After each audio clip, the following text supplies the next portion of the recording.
Hello friends, இன்றைக்கி நம்ம வீடியோவில் என்ன பார்க்க போகிறோம்னு பார்த்தீங்கன்னா, எல்லா வீடுகள்லையுமே வந்து நம்ம விளக்கு அப்படிங்கிறது ஏற்றுவோம். ஸோ அந்த விளக்கு ஏற்ற திரியை வந்து நீங்கள் அதுக்கப்புறம் என்ன பண்ணுவீங்க? கண்டிப்பாக வந்து நம்ம விளக்கு ஏற்றுறதுக்கப்புறம் நம்ம அதை தூக்கி வீசிடுவோம் அந்த திரியை. ஸோ அந்த மாதிரி கண்டிப்பாக யாருமே செய்யாதீங்க இனிமே. ஸோ அந்த திரிகளை வந்து நீங்கள் சாமி ரூமுக்கு கீழே ஒரு டப்பா ஒன்று வச்சுக்கோங்க. ஸோ நீங்கள் புது திரி மாற்றும் போதோ இல்லை விளக்குகள் கழுவும் போதோ அந்த திரியை எடுத்து நீங்கள் ஸ்டோர் பண்ணி வச்சுக்கோங்க. ஸ்டோர் பண்ணி வச்சுட்டு உங்கள் வீடுகளில் நீங்கள் சாம்பிராணி புகை போடுறவங்களா இருந்தால் அந்த சாம்பிராணிக்குள்ளே அந்த சேர்த்து வச்ச திரியை போட்டு ஒட்டுக்கா கொளுத்திடுங்க.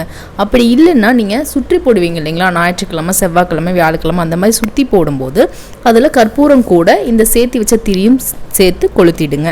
அப்படி இல்லைன்னா நீங்கள் தனியாக மாடியிலையோ இல்லை வேறு எங்கேயாவது தனியாக உள்ள பிளேஸில், கால்படாத பிளேஸில் வந்து நீங்கள் கற்பூரம் ஏற்றி நீங்கள் கொளுத்தி அந்த மாதிரி தான் போடணுமே தவிர நீங்கள் குப்பை தொட்டிலையோ இல்லை வேறு எங்கேயோ நீங்கள் உங்கள் வீட்டில் ஏற்றின திரியை கண்டிப்பாக வெளியே போடவே கூடாது. தேங்க்யூ.